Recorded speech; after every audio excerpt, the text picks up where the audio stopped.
Vamos a la carta o al libro de los Hebreos. Le he puesto como título a esta predicación: no estás en el olvido. No estás en el olvido. Nosotros los seres humanos olvidamos. Y a veces queremos olvidar.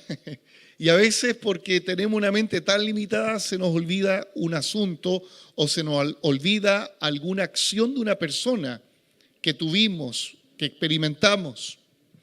Una vez una persona dijo lo siguiente: cuando alguien olvida el favor de esa persona, es porque esa persona nunca estuvo agradecida de ese favor. No sé si usted está de acuerdo. Cuando alguien olvida a una persona o la acción de esa persona en favor de ti, es que probablemente nunca hubo agradecimiento. Porque cuando alguien está agradecido de una persona, siempre se acordará de la acción y de la persona. ¿Sí? Vamos a la epístola de los Hebreos. No tenemos antecedentes de quién fue el autor de esta epístola, que tiene una forma como de un sermón todo este libro. ¿Por qué digo de sermón? Porque hay un tema principal en esta epístola. El tema principal, que Jesucristo es superior a todo y que Dios ha hablado a su iglesia y a la creación a través de su Hijo. Ese es el tema principal de esta epístola, que tiene un carácter como de sermón. Hebreos capítulo 6, versículo 10. Dice así la palabra del Señor: porque Dios no es injusto para olvidar vuestra obra y el trabajo de amor que habéis mostrado hacia su nombre, habiendo servido a los santos y sirviéndoles aún. Pero deseamos que cada uno de ustedes muestre la misma solicitud hasta el fin, para plena certeza de la esperanza, a fin de que no sean perezosos, sino imiten a aquellos que por la fe y la paciencia heredan las promesas. Estas palabras alientan a estos destinatarios que estaban esparcidos por diversos lugares producto de una persecución. Como bien ustedes saben, desde el año 64 después de Cristo hubo una persecución que afectó a toda la iglesia, una persecución terrible. Pero la mayoría de esta comunidad que estaba recibiendo esta carta, este documento, eran judíos convertidos a Cristo, hebreos ya que se supone habían renunciado a los rudimentos del judaísmo. Sin embargo, producto de esta persecución, hubo cárcel a los que profesaban ser cristianos. Hubo tortura a aquellos que decían que Jesús era el Señor. Hubo aquellos que también, como les dije en un sermón anterior, eran ocupados como antorchas vivas para iluminar las calles de Roma. Todo lo que ocurría en este escenario era terrible. ¿Y qué es lo que provocó esta opresión, esta persecución? Provocó que muchos creyentes hebreos, precisamente, volvieran atrás. Porque ante la opresión y ante la situación difícil, siempre van a aflorar dos asuntos en el ser humano: lo mejor o lo peor. Lo mejor o lo peor. Cuando alguien está bajo presión, mostrará lo que está en el corazón. Entonces estos cristianos estaban apostatando incluso de su fe en Jesucristo. Algunos estaban dudando de la obra salvífica del Señor y empezaron a mirar los rudimentos y el antiguo pacto, diciendo: bueno, Moisés también está a la misma altura de Cristo, los ángeles son también poderosos. Comenzaron a moverse en los rudimentos de la religión judía, y el escritor les exhorta diciendo que Jesús es superior en revelación, es superior a los ángeles, es superior a Moisés, es superior a Josué, es superior a los sumos sacerdotes. La sangre de Jesús es mayor que la sangre de los machos cabríos, su sacrificio es mayor, Jesús es superior a todos los pactos, Jesús es superior a Abel, Jesús es superior a todos los hombres de fe, Jesús es superior, por lo tanto, yo no sé si alguien le da un aplauso. Jesús es superior a las religiones. Por tanto, ahí comienza el escritor a decir, bueno, si el Señor es superior, acerquémonos pues confiadamente, dice, al trono de la gracia, para hallar el oportuno socorro y la misericordia. Por cuanto Él es superior, todo lo que tú hagas y lo que yo hago no es superior a lo que Cristo hizo. Y eso tiene que quedar bien claro. Cuando tú encuentras a alguien que es fortachón, alguien que tiene capacidades de defensa, y estás en un momento que parece que te van a asaltar, tú te arrimas a ese carabinero, te arrimas a esa persona que te da seguridad. La iglesia de la misma manera se arrima al Señor, porque Él es superior a todo. Me gusta también que el Señor inspira a este escritor para decir que no solamente Jesús es el Señor, su palabra es mayor que cualquier otra palabra de un profeta, de un apóstol o de cualquier personaje. Este texto tan clásico en Hebreos 4:12 dice, porque la palabra de Dios es viva y eficaz, más cortante que toda espada de dos filos, que penetra hasta partir el alma, los tuétanos, las coyunturas, que discierne los pensamientos y las intenciones del corazón. Todo eso nos muestra el escritor para decir que Jesús es superior. Pero esto no le bastaba con escucharlo, porque ya en el capítulo 5 el escritor amonesta a estos hebreos que eran cristianos y les dice, ustedes han sido tardos para oír.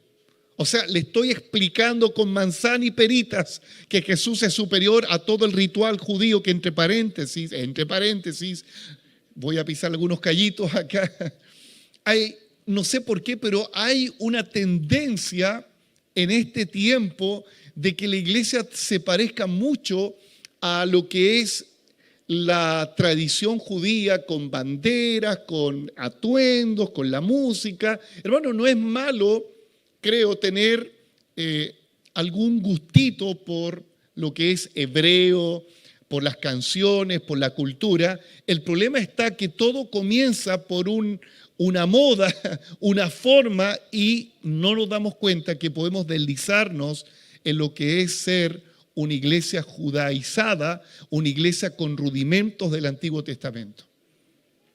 Al decir esto, no soy antisemita, pero de verdad me provoca extrañeza que mucha gente defiende a Israel más que Cristo. Y cuando hay un conflicto bélico con Israel, algunos de un modo cegado están a favor de Israel y no importando que mueran palestinos. Eso no es normal.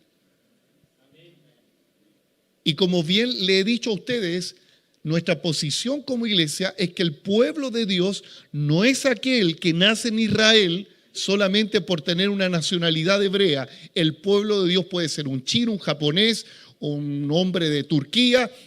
Todo aquel que cree en Jesucristo, lo reconoce como hijo, es pueblo de Dios. Ya no hay judío ni griego. Somos uno en Cristo el Señor. ¿Le da un aplauso al Señor? Es un paréntesis que tengo que señalar. Algunos dicen, y la Biblia no lo dice, Israel es el reloj de Dios. En ninguna parte lo dice. Búsqueme. Usted dice, pastor, ¿usted es anti-israelita? No, soy bíblico. ¿Tenemos que respetar a Israel? Claro, tenemos que respetar. Tampoco tenemos que ser soberbios, porque de alguna manera nosotros venimos de esa rama. Pero ponga atención, la rama no es mayor que la vid. No sé si alguien entiende. La rama no es mayor que la vid. ¿Quién es la vid? Cristo el Señor, y la iglesia está injertada en Cristo el Señor. Aleluya. Esto que quede claro, ¿ya? Porque hay gente que me dice, pastor, ¿por qué no pone una bandera de Israel súper grande ahí? Yo pondría el mundo, lo pondría ahí. Porque el Señor quiere que todo pueblo, lengua, tribu y nación reconozca que Él es el Señor. Esa es la voluntad de Dios. ¿Dios tiene un trato con Israel étnico? Sí lo tiene. Porque Dios no se ha olvidado de ellos. Dios no se ha olvidado de ellos. Eso dice el apóstol Pablo en su carta a los Romanos en el capítulo 9. Dios sí se acuerda de ellos. Y dice un texto, y todo Israel será salvo. ¿Por qué? Porque Dios también desea la salvación de ellos. Ya, cierro el paréntesis, no es el tema de hoy. No es el tema de hoy. Yo sé que algunos me miran así como... Usted pregunta, pastor, ¿cuál es su teología? ¿Es la del reemplazo, dispensacionalista? Mi teología es Cristo. Es bíblica. No me caso con ninguna de ellas. Entonces, el escritor les dice a ellos, ustedes saben que Jesús es superior. Ustedes saben que Jesús es mayor que todos los pactos. Ustedes saben que Dios ha hablado por medio de su Hijo en este tiempo a través de su palabra. Pero aún así, el capítulo 5 señala que ellos se resisten y ellos no quieren aceptar una verdad, y tanto así que están incluso algunos de ellos en aquel tiempo apostatando de la fe. Apostatando de la fe. Apostatar significa abandonar a Cristo, abandonar la palabra. Tanto así que es la preocupación del escritor, que dice, ustedes de hecho debieran con tanto tiempo, imagínate hermano, la iglesia se inicia en el año 34 después de Cristo. El escritor en el año 65 está narrando esto. Han pasado 30 años de gente convertida, 30 años de gente que debiera ser madura, y el escritor dice, ustedes debieran ser maestros en esto que le estoy diciendo, pero tienen necesidad que volvamos a los rudimentos, que volvamos a explicar el ABC del Evangelio, que podamos volver a explicar las vocales del Evangelio, tanto así que ustedes tienen necesidad de leche y no de alimento sólido. 30 años, hermano, de convertidos y todavía dudan si Jesús es el Señor. Todavía dudan si el Evangelio es eficaz. 30 años. ¿Cuántos años usted lleva en Cristo?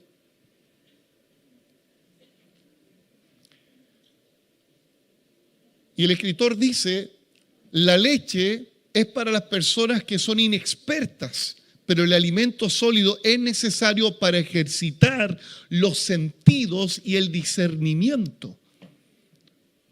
Entonces, tanto era la preocupación del escritor, que dice en el capítulo 6 que algunos fueron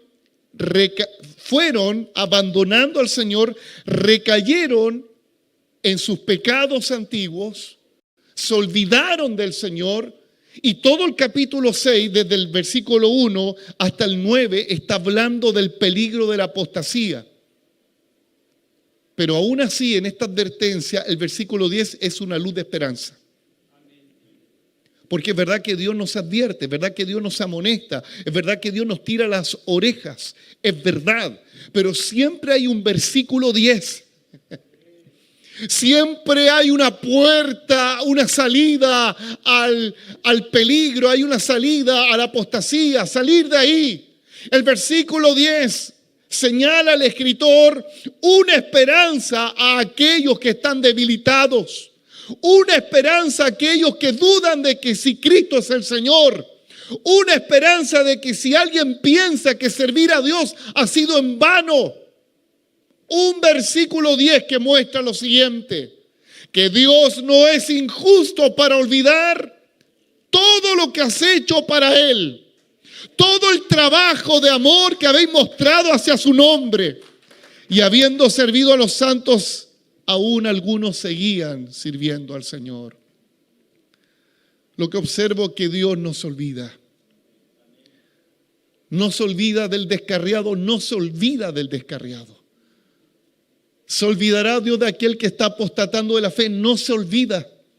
Es un amor inexplicable, porque es normal dentro de lo que ocurre en una relación de un humano, por ejemplo, de una mujer con un hombre. Cuando uno de los dos es infiel, inmediatamente la persona afectada se pone en un modo de olvidarlo, ¿cierto? Inmediatamente se pone en un modo de resistirlo, porque el amor humano es condicional. El amor humano es selectivo, pero el amor de Dios es tan grande que no lo podemos entender. ¿Cómo nosotros siendo infiel, Él permanece fiel? ¿Cómo nosotros no amándolo, Él nos sigue amando? Yo no tengo explicación. Si alguien quiere una explicación teológica del amor de Dios, nunca la tendrá.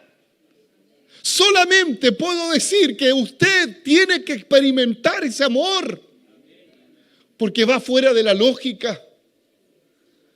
Es extraordinario cómo Dios no se olvida de ti. Pero ese recuerdo del Señor no es solamente nostálgico, es un recuerdo con una advertencia y un llamado. Vuelvo a decir, Dios se acuerda de ti, se acuerda de los que están apartados, de los que me miran en la cámara, de los que me escuchan en radio. Se acuerda, sí se acuerda que antes te congregabas, que antes servías, que antes era un devoto. Dios se acuerda de los que están sentados acá, que han perdido el fervor, que han perdido la fe, han perdido la pasión. Dios se acuerda.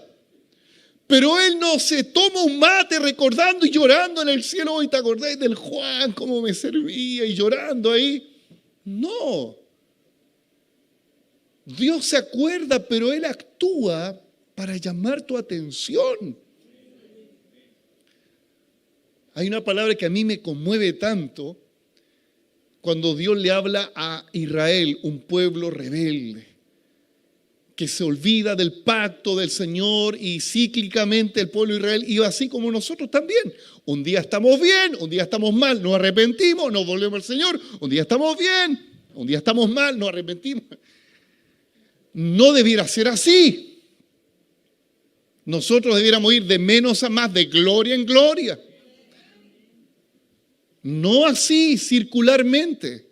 Porque si vivimos una vida circular, es que probablemente nosotros estemos en un riesgo de apostatar de Cristo al Señor. Hermano, no es normal tener una relación, como dice hoy, una relación tóxica. Me ama, pero no me ama. Te perdono, pero mañana no, pero sí, pero no, con Dios no es así. Nosotros no tenemos una relación tóxica. El profeta Isaías dice en su libro 49:15, dice: ¿se olvidará la mujer de la que dio a luz para dejar de compadecerse del hijo de su vientre?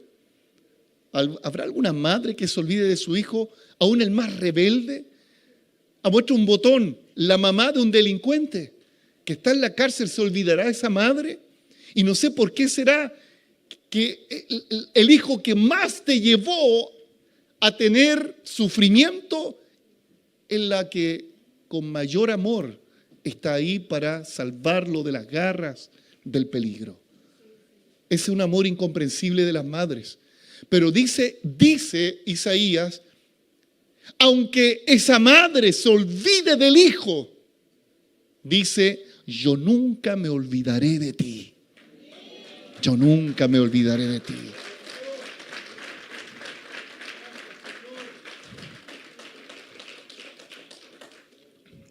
Yo nunca me olvidaré de ti. Dios no se olvida de todo lo que has hecho y de quién eres. Me llama la atención que el apóstol Pablo, en varias cartas, él siempre trae a la memoria las obras de la iglesia y las obras de los hermanos. Primero a los Tesalonicenses 1, en el inicio de la epístola, versículo 1 al 3, mire qué lindo lo que dice el apóstol Pablo. Damos siempre gracias a Dios por todos ustedes. Yo también doy gracias por todos ustedes. Incluso por los que no se congregan. Igual, Señor, te doy gracias. Doy gracias a Dios por todos ustedes, haciendo memoria de ustedes en nuestras oraciones, acordándonos sin cesar delante del Dios y Padre nuestro de la obra de vuestra fe, del trabajo de vuestro amor y vuestra constancia en la esperanza de nuestro Señor Jesucristo. ¿Es el apóstol Pablo que se está acordando? No. ¿Quién es? Es el Espíritu Santo en el apóstol Pablo, que trae a la memoria a aquellos que han servido al Señor, incluso a aquellos que han dejado de hacerlo. El apóstol Pablo, ¿de qué manera se acuerda de ello? En la oración. Y cuando alguien ora por un amigo, un hermano que tal vez no sirve con la misma fuerza, ten por seguro que Dios se está acordando de ellos a través de ti en la oración. Es el Espíritu Santo que está gimiendo por ese que un día conociste y hoy no está sirviendo. ¿Usted sabía que Dios tiene en memoria lo que damos? Las ofrendas, los diezmos, las primicias. ¿Dios lo tiene en memoria? Todo, hermano, todo. A un vaso de agua que tú le des a un servidor, a un profeta, recompensa de profeta recibirá, dice el texto.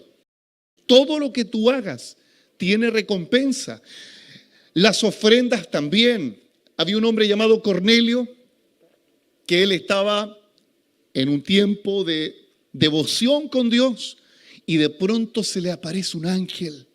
Esto está en Hechos capítulo 10, versículo 4. Y él, mirándole fijamente, atemorizado, dijo: ¿qué es, Señor?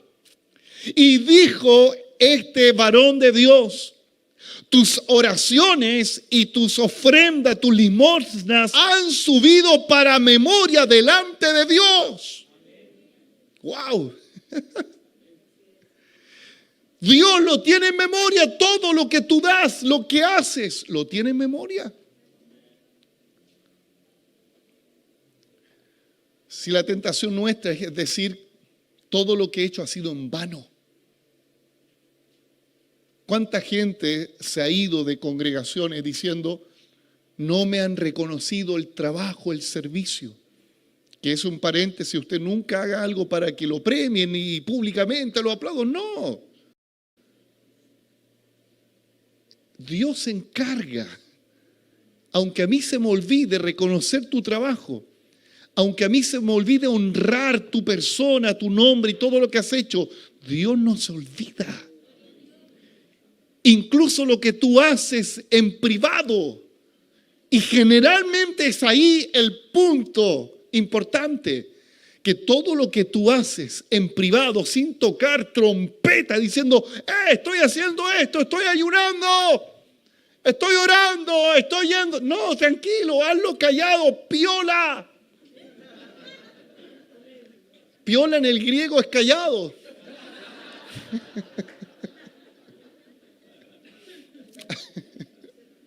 Hazlo piola, hermano. Una vez un joven se fue acá de la congregación porque se le olvidó reconocerlo, hermano, por un trabajo que había hecho. Y tal vez tenía razón. Deberíamos haberlo reconocido, pero no era la razón para haberse ido.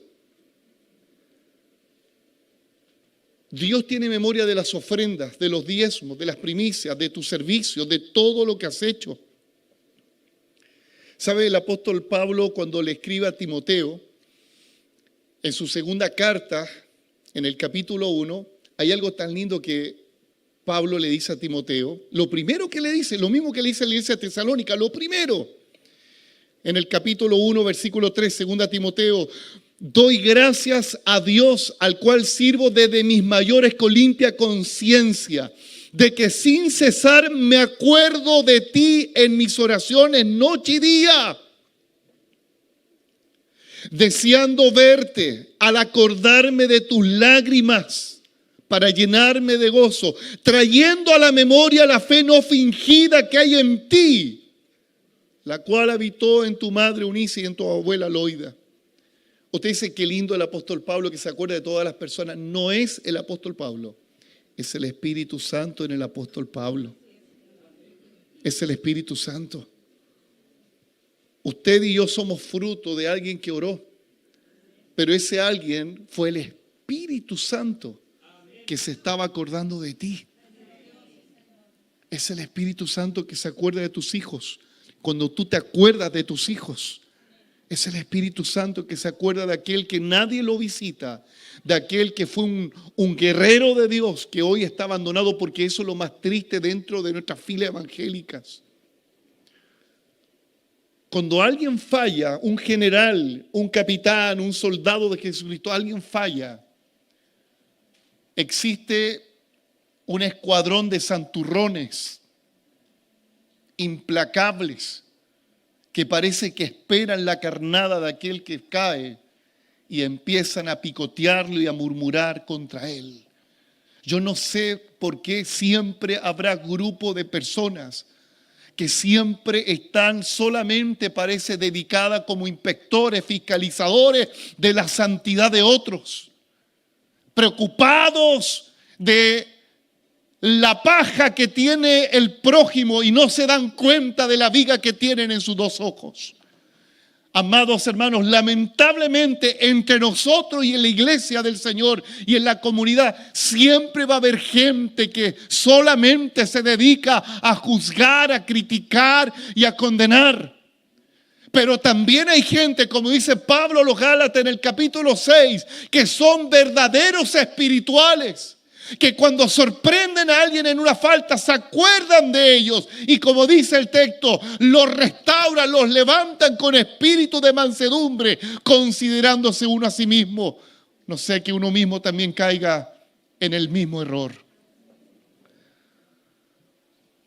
Dios siempre se acuerda de ti. Me acordé, valga la redundancia, hablando de acordarse, y aquí hay un hermano que está presente. Había dejado de congregarse años y el Espíritu Santo me dijo, llámalo. Porque generalmente, ¿cuál es la lógica de los pastores? La lógica de los pastores. Si el hermano se fue de la congregación, dos razones. Debe estar en otra. Y la otra es que está en dureza de corazón, no quiere congregarse. Entonces uno dice, ¿para qué le voy a insistir? ¿Cierto? Porque uno tiene que ser prudente, uno puede estar ahí como papagayo. Oye, ¿por qué todos los días? ¿Por qué no viniste? No, tranquilo. Y este hermano me había dicho, pastor, me voy. Ok, váyase. Se fue el hermano. Pero el Espíritu Santo me dijo, llámalo. Después de casi 4 años. Y el hermano que está presente y está sentado acá me dijo que en ese día él estaba orando diciendo, por favor, Señor, que exista un pastor o que exista un varón que se acuerde de mí. Y el Espíritu Santo ese mismo momento me dice, llámalo, y lo llamé.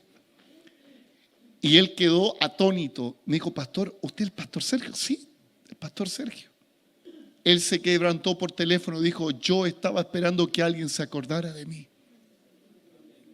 Él está sentado acá. Gloria al Señor por ello. No es el pastor Sergio el buen pastor. No me mire a mí como el buen pastor. Siempre yo le he dicho a la gente, no me diga que soy un buen pastor, porque ese título le pertenece a Jesús. Él es el buen pastor. Yo trato de ser un pastor.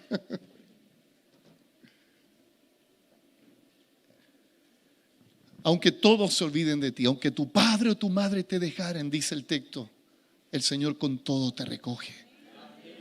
El Salmo 136, versículo 23, dice, Él es el que en nuestro abatimiento se acordó de nosotros, porque para siempre es su misericordia. Él en nuestro abatimiento se acordó de nosotros. El apóstol Pablo lo dice en el epílogo de su ministerio. Todos me han abandonado, todos. Algunos como Demas se fueron al mundo. Todos por quienes yo di mi tiempo, mi esfuerzo, mis recursos, por quien me negué para bendecir, todos me han abandonado, me tienen solo en esta cárcel. Pero el Señor siempre ha estado a mi lado. Hermano, sí, es triste a veces la labor pastoral. A veces las personas que tú más les das tiempo, recursos, esfuerzos, son las personas que te abandonan y hablan mal de ti. Y es paradójico, a veces la gente que tú menos tiempo te das con ella, menos recursos le das, es la gente que más permanece fiel a tu lado. Es que nosotros los seres humanos somos bien especiales, para no decir somos bien, usted encuentre todos los epítetos. Es la razón. Ahora, ¿por qué esto lo señala el escritor? Que Dios no se olvida de todo lo que hemos hecho para Él, todo lo que hemos hecho para las personas, para la iglesia del Señor. Es porque a continuación viene una instrucción y una exhortación. El versículo 11 dice, pero deseamos que cada uno de ustedes muestre la misma solicitud. ¿Hasta cuándo? Hasta el fin. O sea, si tú servías a Dios con fervor, con pasión, porque la mayoría comenzamos así, ¿o no? ¿Cierto? ¿Te acuerdas cuando te convertiste al Señor y nos ponemos ahí, nos falta ponernos en la cantina nomás llorando? Ay, sí, compadre, me acuerdo. Antes le cantaba, antes le oraba, antes. Nostalgia. Pero el Señor dice, ya déjate de ser nostálgico. Hermano, el evangelio es práctico, el Señor es práctico, por eso dice, pero deseamos que cada uno de ustedes muestre la misma solicitud hasta el fin para plena certeza de la esperanza. ¿Hasta cuándo se sirve al Señor? Hasta siempre. ¿Hasta cuándo se ama al Señor? Hasta siempre. Hasta siempre. El versículo 12, ahí está la advertencia. A fin de que no se hagan perezosos. Mire, yo creo que solamente existen dos razones para no servir a Dios. Una es porque alguien está herido producto de una práctica pecaminosa. Queda inhabilitado. Alguien que está practicando el pecado no está facultado para servir al Señor. Porque alguien que está esclavo al pecado no tiene las armas, no tiene la autoridad, ni la propiedad, ni la moral para hacer algo para Dios. No la tiene. ¿Sabe por qué? Porque el pecado hiere. Y aquel que está herido por el pecado requiere restauración. Requiere que lo levantemos. Requiere que lo renovemos en la gracia del Señor. Esa es la primera razón por la cual alguien no podría servir a Dios. Y la segunda es cuando esa persona decide no hacerlo por causa de la pereza, justificada por cualquier otro asunto. Si alguien no sirve a Dios, por favor no se justifique diciendo, es que me hicieron esto. Es que, como dicen los pentecostales, me mataron el espíritu. ¿Cómo te van a matar el espíritu, hermano? Si el espíritu es eterno. Es que me defraudaron. Hagamos una entrevista al apóstol Pablo. Apóstol Pablo, ¿te defraudaron a ti en tu ministerio? ¿Fueron injustos contigo? ¿Cuál fue tu testimonio en tu primer viaje misionero? El ojo morado, piedras. Pero hoy está lleno de personas que solamente son nostálgicas. Yo antes servía a Dios.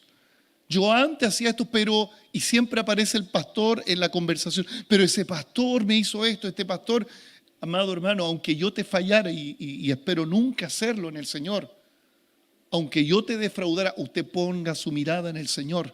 Porque usted no me está sirviendo a mí, usted está sirviendo a Cristo, el Señor que lo rescató. Ponga su mirada en Cristo, el Señor.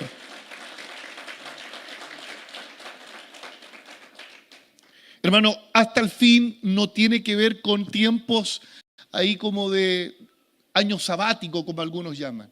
No, aquí en Cristo no hay año sabático. O servimos o no servimos. Si tú no estás sirviendo, probablemente, y discúlpeme si soy pesado en decirlo, es porque usted está practicando un pecado o porque usted está en una pereza. Si hay algo, hermano, que a Dios no le agrada, son dos asuntos, la hipocresía y la pereza dentro del pueblo. La hipocresía y la pereza. Porque la pereza generalmente la disfrazamos y nos victimizamos de no servir a Dios por lo que le he mencionado.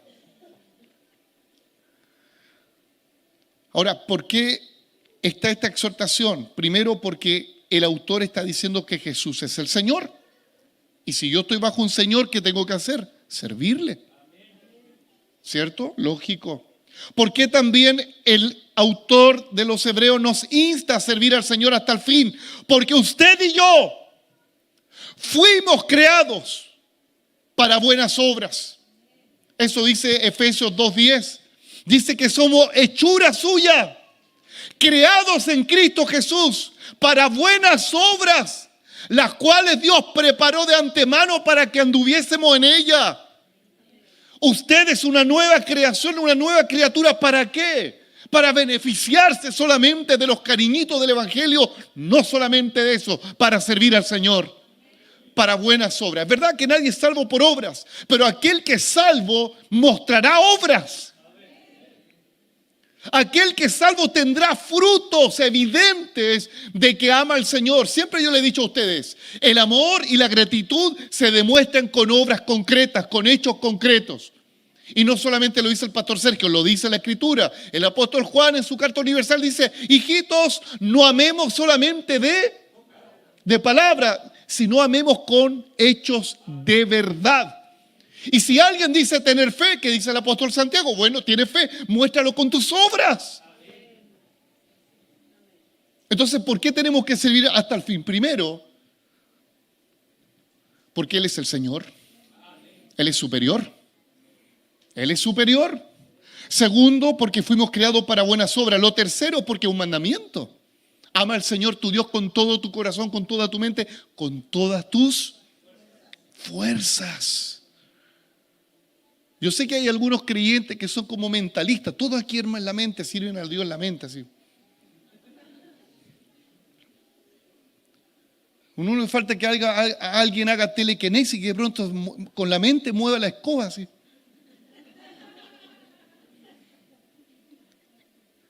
No, con la fuerza. Me gusta que el Nuevo Testamento diga con todas tus fuerzas. Con todas tus fuerzas. Es un mandamiento, está en Marcos 12:30. ¿Y por qué también debemos servir al Señor hasta el final? Porque usted y yo daremos cuenta. Usted y yo daremos cuenta. Segunda a los Corintios 5:10, que dice, todos nosotros los cristianos vamos a tener que comparecer en el tribunal de Cristo. ¿Para qué? Para ser recompensados. Pero el Señor, ¿qué es lo que va a evaluar? Nuestras buenas y malas obras, dice. No sé si está ahí el texto. Todos nosotros, y es necesario que comparezcamos ante el tribunal de Cristo para que cada uno reciba según lo que haya hecho. Mientras estaba en el cuerpo, sea bueno o sea malo. Hermanos, lo heroico, lo honroso de un cristiano no es que comenzó bien, es que terminó bien. Porque la mayoría comienza bien. Sobre todo cuando están impactados con ese amor inicial. Esto es como el matrimonio, lo mismo. Periodo de noviazgo, tú eres el más romántico, el más extraordinario con ella. Le abres la puerta hasta del baño cuando están de novio. Qué amable, hasta del baño le abre la puerta. Flores por doquier. Chocolate, el más caro dentro de tu presupuesto. 10 años casado, ni un Nicolo, ni un Candy, hermano.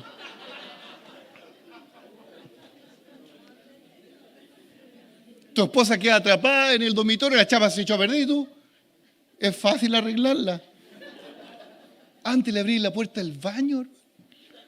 Ahora ella tratando de salir está secuestrada en el dormitorio, se le quedó la chapa ahí en el suelo. ¿Será lo mismo con Dios? ¿Será lo mismo? Sí, lamentablemente. Porque los seres humanos somos, ahí colóquele usted el epíteto. Pero no debiera ser así. Por eso dice, muestre la misma solicitud hasta el fin. Hasta el fin. La pereza es un enemigo. El libro Proverbios capítulo 13, versículo 4, dice, el alma del perezoso, me llama la atención lo que dice, el alma del perezoso desea, no dice trabaja, solamente desea, tiene buenas intenciones. El perezoso tiene buenas intenciones, pero nada consigue. Generalmente los perezosos hablan mucho y hacen poco. Generalmente los perezosos están en la galería viendo cómo su equipo, que se supone que ama, que es de su gusto, están en la cancha, pero los perezosos son buenos opinólogos. ¿Usted sabía que el pueblo de Dios está lleno de gente opinóloga? Y esto es como el fútbol, ¿cierto? Comenzamos a criticar al entrenador, a los jugadores, como que no me gusta, deberían sacar a ese cantante, voy a poner a otro. No, echamos de menos al hermano Luis, ¿por qué no está? ¿Por qué está en la banca el hermano Luis? No debería estar jugando acá.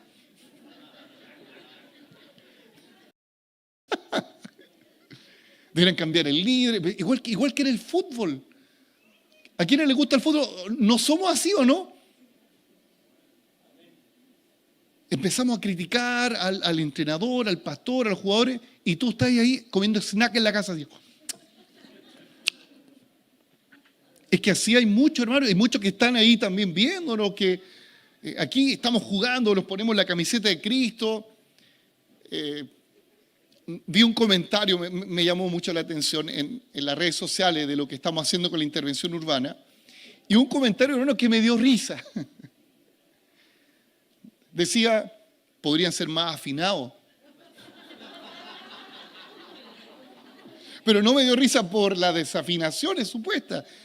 Estuve tentado de decirle, bueno, pero anda a cantar tú, po.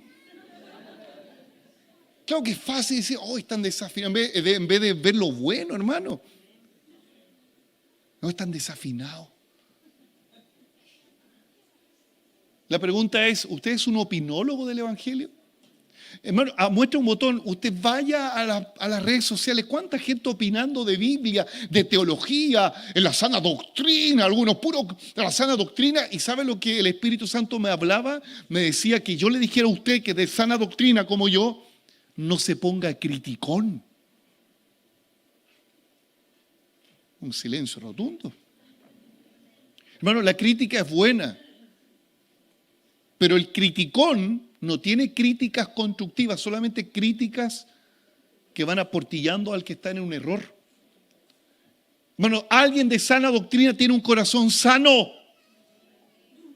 Porque no sé por qué el 50% de los que profesan tener sana doctrina no se congregan, no sirven a Dios, solamente cuestionan, critican la otra vereda. Hermano, usted y yo estamos facultados para escudriñarlo todo, para denunciar los falsos profetas, como lo decía el hermano Luis, y a los falsos maestros, pero teniendo solución también. Y rescatando a esas personas que están en lugares errados.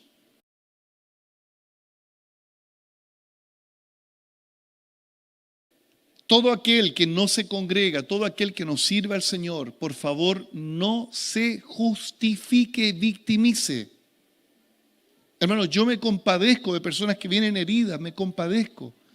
Pero por favor, también, como un hermano que también llegó acá, él dijo, vengo herido de un lugar, pero él me gustó lo que dijo, pero yo me alejé de Dios. Yo y mi familia nos alejamos. Eso es reconocer. No echarle la culpa a todos. También tú y yo tenemos responsabilidad. Yo también me alejé de Dios. Él lo dijo. Primero a los Tesalonicenses 5:14. También les rogamos, hermanos, que amonesten a los ociosos. Sí, a los ociosos se les debe amonestar. Que animen a los de poco ánimo. Que sostengan a los débiles, que sean pacientes con todos. No dice que desechemos a los ociosos, sino que los amonestemos y los exhortemos a que se pongan las pilas. No hay excusa, hermano, para dejar el servicio al Señor. Dice a continuación, no se hagan perezosos, sino imiten a aquellos que por la fe y la paciencia heredan las promesas. Por la fe y la paciencia. Imítenlo. Yo creo que todos tenemos un referente visible e invisible. El invisible es Cristo, ¿cierto?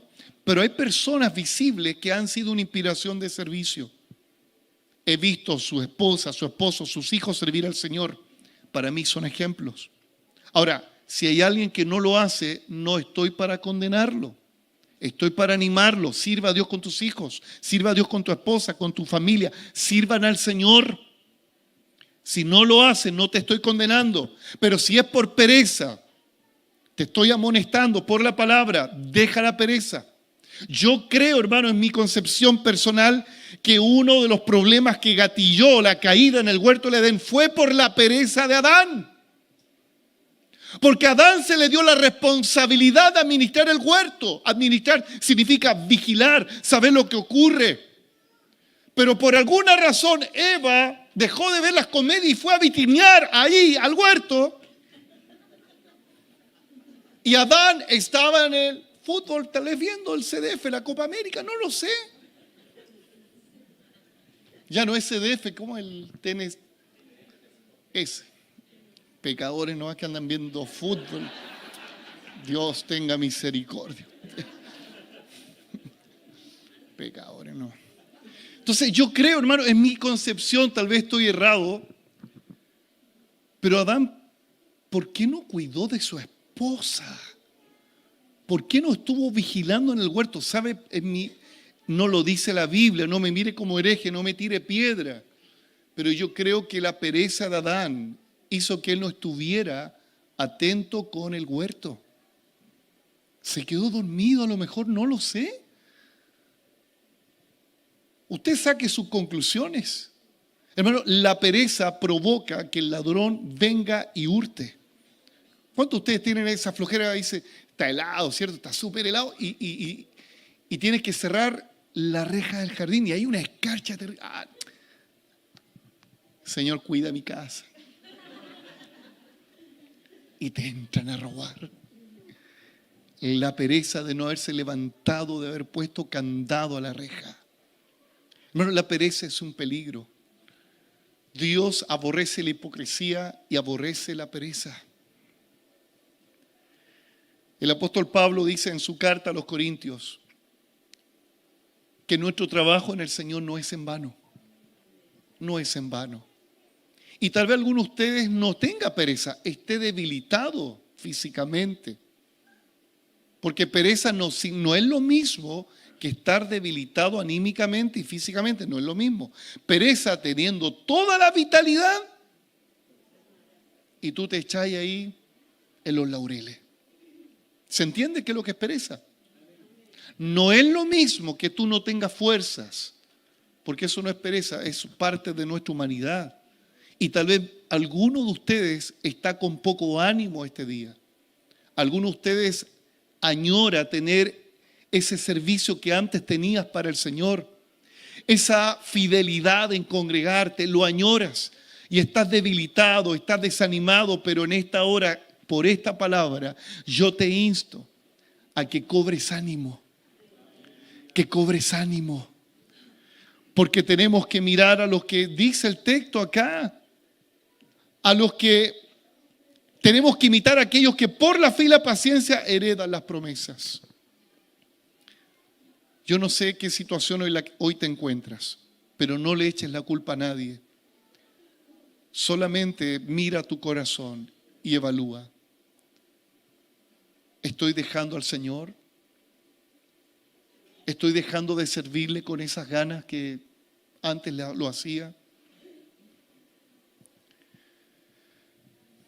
¿Te cuesta congregar? A todos nos puede pasar eso. Pero Dios está presente en esta hora para fortalecer las manos caídas, para fortalecer las rodillas endebles, para animar a los de poco ánimo y para decirte, sé fiel hasta la muerte. Sirva a Dios aunque no tengas fuerza, aunque no tengas ánimo. Yo sé que mucha gente está congregada hoy acá sin ánimo, sin fuerza. Usted dice, pastor, vine por inercia. No fue la inercia, fue el Espíritu Santo que te trajo acá para recibir una palabra, para alimentarte, fortalecerte y decir que sirvas al Señor hasta el final. Y dígame que no es así. ¿Cuántas veces usted y yo hemos servido a Dios sin fuerza, sin ánimo, sin plata? Y vienen las fuerzas, y viene la provisión, y vienen las ganas. ¿Cuándo? Cuando no las tenías. Cuando no las tenías. Yo recuerdo, hermano, una enseñanza que tuve hace un tiempo atrás. Estaba cansado físicamente. Bueno, yo creo que muchos de ustedes han experimentado ejemplos como el que le voy a señalar, cansado físicamente, emocionalmente, y tuve que hablar acerca de la guerra espiritual, hermano, de Efesios capítulo 6. Y dije, Señor, ¿cómo?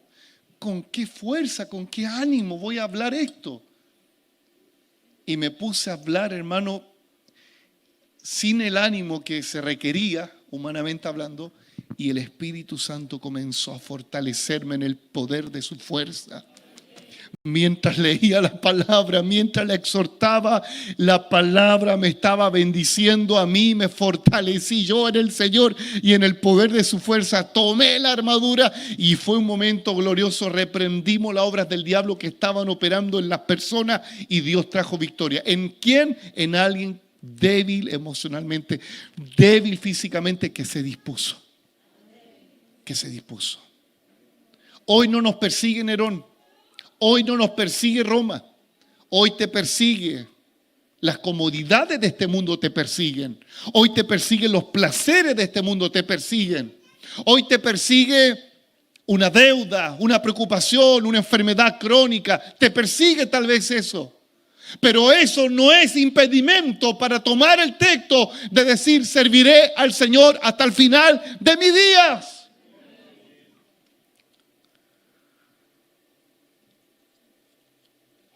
Hay un personaje en la Escritura que se llama Asaf, está en el Salmo 73. Dice la Biblia que él era el líder de los levitas, el que estaba a cargo de tocar los tamboriles, los tambores. Era un referente. Y en algún momento de su vida, esto está en el Salmo 73, él comenzó a mirar la vereda del frente a los impíos, y empezó a notar que los impíos le iba mejor en la economía, en la salud, le iba mejor en muchas cosas. Y él tuvo una duda, este hombre de Dios. ¿Sabe que esta duda lo llevó a cuestionar que incluso purificarse, vivir en santidad había sido en vano? Lo llevó a cuestionarse, decir, si estos impíos que no te sirven, no te siguen, no te conocen, están mejor que yo. Él estuvo a punto de deslizarse, dice el texto. Y tanto así que él dice que actuaba y hablaba como una bestia. Hermano, dejar de servir a Dios, al Señor, te puede llevar a tener pensamientos tan bajos como un animal irracional. Pero hay algo que me llama la atención. Que al final del capítulo dice el salmista, pero desde que entré en su santuario, me di cuenta de lo que estaba hablando. Y dijo lo siguiente, ¿A quién finalmente tengo yo aquí en la tierra y en el cielo? Solamente te deseo a ti, Señor. Hasta que entrando en el santuario, hoy tú has entrado no a un santuario físico, hoy estás entrando en Cristo, en la presencia del Señor. Y Él abre los ojos de tu entendimiento para que sepas que tu servicio en el Señor no es en vano. No mires al impío, no mires a aquel que no conoce a Cristo. Hermano, servir a Cristo no implica que no vas a tener sufrimiento, lo vas a tener. Pero mayor es el gozo y la alegría, mayor es la pasión y el amor que tenemos por Él. Han pasado los años y yo sé que los que están acá me comprenden. Han pasado los años, te han defraudado, han sido chuecos contigo. Pero ¿qué es lo que te mantiene en pie? Es su amor. Siempre he entendido esto, que el llamado de Dios es como una red que te atrapa. Es difícil salir de ahí. Un calvinista diría, es imposible. Es imposible cuando estás en las manos del Señor. ¿Qué es lo que te lleva a levantarte una y otra vez? Es el amor de Dios. No es la amenaza del pastor. La amenaza del pastor te hace que tú te vayas lejos. Pero es el amor de Dios que te levanta. Póngase en pie. ¿Qué es lo que te persigue? ¿Qué es lo que te persigue? No hay excusa para disponerte al Señor. Oh Dios.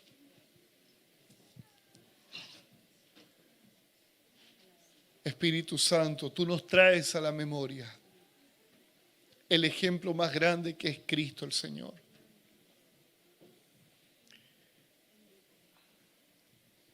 Varón de dolores, experimentado en quebranto.